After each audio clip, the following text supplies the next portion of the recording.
मैं डॉक्टर पुष्पा कुमारी, assistant professor, स्नातकोत्तर हिंदी विभाग, SM महाविद्यालय भागलपुर, अपने विद्यार्थियों से स्नातकोत्तर प्रथम सेमेस्टर के द्वितीय पत्र की इकाई 2 के अंतर्गत साहित्य का इतिहास दर्शन के अध्याय संरचनावादी साहित्य इतिहास सिद्धांत पर चर्चा करना चाहती हूँ। संरचनावादी साहित्य इतिहास दृष्टि। रूसी रूपवादियों ने साहित्य को देखने परखने की एक नई दृष्टि विकसित की। उन्होंने रचना को रचनाकार की परिस्थिति के परिप्रेक्ष्य से पृथक करके देखने परखने की शुरुआत की।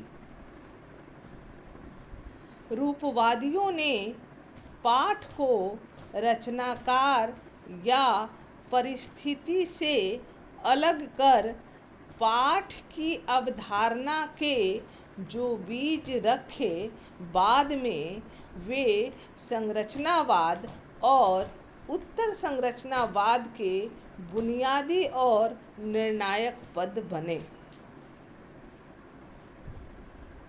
संरचनावादी इतिहास दृष्टि। सस्सूर को संरचनावाद का प्रवर्तक माना जाता है। उन्होंने भाषा के विश्लेषण के जरिए संरचनावाद की नींव रखी।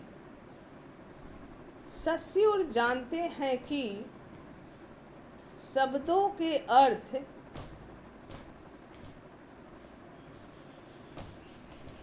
बाहरी दुनिया की चीज़ों यानी वस्तुओं के संदर्भ से निर्धारित नहीं होते, बल्कि ये संकेतों के जरिए निर्धारित होते हैं। इसे साफ करने के लिए संकेतों को भी दो हिस्सों, संकेतक और संकेतित यानी सिग्निफाइड मान लेते हैं। सिग्निफायर वाला हिस्सा पन्ने पर रहता है, जबकि सिग्निफाइड हमारे मस्तिष्क में तस्वीर बनाता है। यह कुछ हद तक इस तरह है जैसे आपने पन्ने पर जाल लिखा। ये संकेतक यानी सिग्निफायर है और जाल की जो तस्वीर हमारे मस्तिष्क में बनी वह सिग्निफाइड है। सस्सूर का मानना था कि सिग्निफायर अर्थात संकेतक और सिग्निफाइड अर्थात संकेतित में यादृच्छिक संबंध होता है। इनके बीच का संबंध किसी अंतर्निहित तर्क के चलते नहीं, बल्कि सांस्कृतिक ऐतिहासिक रिवाज के कारण है। भाषिक तंत्र में हर संकेत चिन्ह का अर्थ उसके भीतर निहित नहीं होता, बल्कि दूसरे संकेत चिन्हों से उसकी भिन्नता से उत्पन्न होता है। यानी कमल का अपने आप में कोई अर्थ नहीं होता, उसका अर्थ इस बात में पैदा होता है कि वह कमर या विमल नहीं है। सस्सूर साफ तौर पर कहते हैं कि भाषा की व्यवस्था में केवल भिन्नताओं का अस्तित्व है। उनका मानना था कि प्रत्येक शब्द अपने बाइनरी अपोजिशन अर्थात परस्पर विलोम के कारण अर्थवान होता है, जिससे उनका तात्पर्य अन्यता की धारणा से था, जैसे स्त्री पुरुष, काला गोरा आदि। किसी भाषाई रूप में अर्थ देने के लिए उन्हें खास क्रम में पिरो दिया जाता है।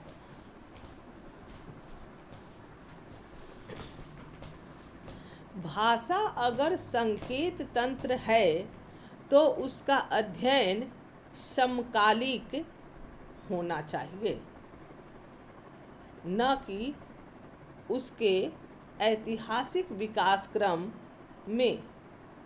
मान्यताओं की इस बुनावट में कोई खास संकेत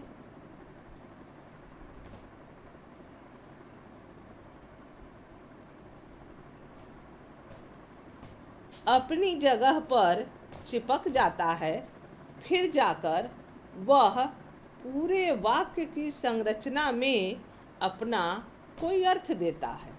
लेकिन सस्यूर ने भाषा के इस अध्ययन के लिए एक शर्त बना ली थी। शर्त यह थी कि इनकी संरचना स्थिर रहती है। वे भाषा के ऐतिहासिक विकास की अवधारणा से दूर रहते हैं। सस्यूर बोलचाल वाली भाषा को जगह नहीं देते।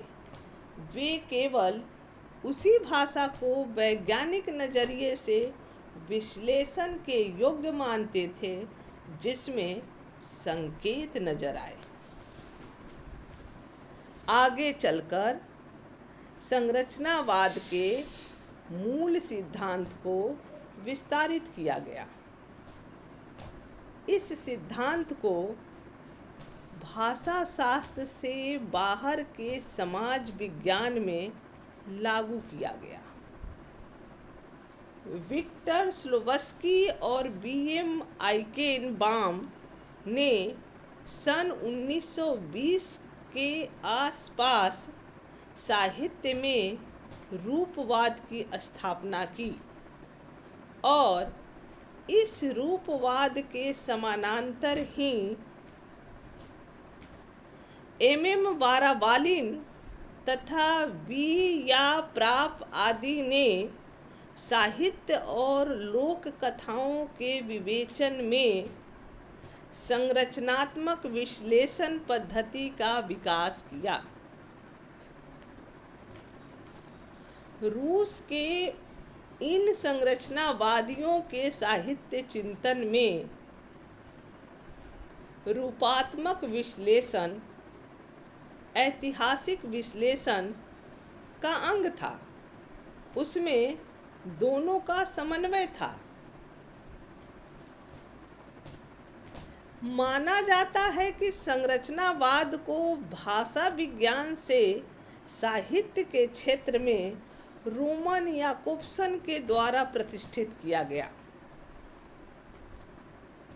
रूस के रूपवादी आंदोलन से जुड़े याकोब्सन ने सन 1920 के आसपास प्राग में यान मुकारोवस्की के साथ मिलकर संरचनावादी काव्यशास्त्र का विकास किया। उनका कथन है कि साहित्यिक अध्ययन का विषय साहित्य नहीं, वरन साहित्यिकता की वे विशेषताएं हैं जिनसे कलाकृति साहित्य बनती है। याकोब्सन ने स्पष्ट किया कि कविता की भाषा का सौंदर्यपरक तत्व उसके संप्रेषण तत्व को पराभूत कर देता है। सामान्य भाषा में शब्द बहिर्जगत से अपने संदर्भ में पहचाना जाता है, जबकि काव्य भाषा में यह संदर्भ अवलंबित हो जाता है और शब्द अर्थ से पैदा करने की एक अंतहीन क्रीड़ा में सहभागी बन जाता है। फ्रांसीसी संरचनावाद के संस्थापक क्लाउद लेवी स्ट्रास पहले दार्शनिक और मानवशास्त्री थे जिन्होंने संरचनावाद का इस्तेमाल संस्कृतियों के अध्ययन में किया। वे संस्कृतियों की संरचना में मिथकों के अध्ययन में संरचनावाद को लागू करते हुए कहते हैं कि हर मिथक भी छोटे मिथकीय हिस्सों से निर्मित है।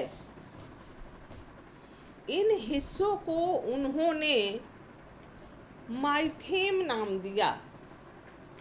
भाषा की तरह ये भी अपनी जगह की वजह से अर्थ देते हैं, लेकिन वे इस बात के कायल थे कि मनुष्य के दिमाग में मिथक बनने से पहले मिथकों की संरचना मौजूद रहती है।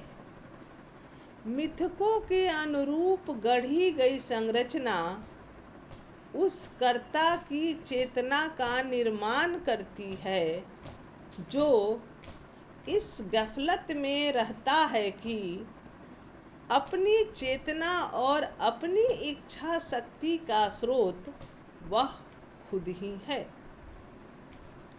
मनुष्य मिथक नहीं गढ़ता, बल्कि मिथक मनुष्यों को गढ़ते हैं। दरअसल संरचनावादी समग्रता को अंशों से ज़्यादा महत्व देते हैं, लेकिन वे एक ओर अंशों के आपसी संबंध और दूसरी ओर अंशों के समग्रता के संबंध का विवेचन करते हैं।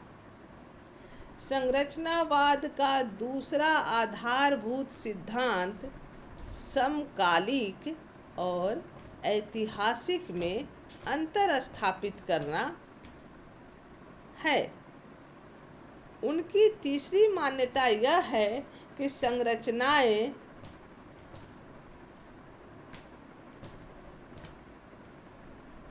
सदा नीचे रहती हैं, इसलिए आलोचना में रचना को गहरा विश्लेषण होना चाहिए, ऊपरी विवेचन नहीं। निष्कर्ष: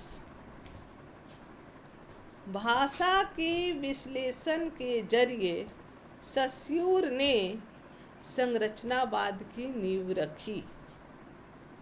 उनके अनुसार हर एक शब्द अपनी द्विआधारी प्रतिपक्ष के कारण अर्थ धारण करता है। संरचनावाद को भाषा विज्ञान से साहित्य के क्षेत्र में याकोब्सन ने प्रतिष्ठित किया। क्लाउद लेवी स्ट्रॉस ने इसका इस्तेमाल संस्कृतियों के अध्ययन में किया। संरचनावाद देश काल की दृष्टि से दूरस्थ रचनाओं के विश्लेषण में सर्वाधिक सफल होता है, लेकिन एक आलोचक समकालीन रचना की संरचनात्मक व्याख्या करके उसका नया अर्थ उद्घाटित कर सकता है। वैसे एक तत्व यह भी है कि साहित्य इतिहास के लिए कृति और कृतिकार की ऐतिहासिक चेतना और कला चेतना के स्वरूप और संयोग प्रक्रिया का विश्लेषण आवश्यक है, जिसके लिए संरचनावादी साहित्य चिंतन में जगह नहीं है। धन्यवाद।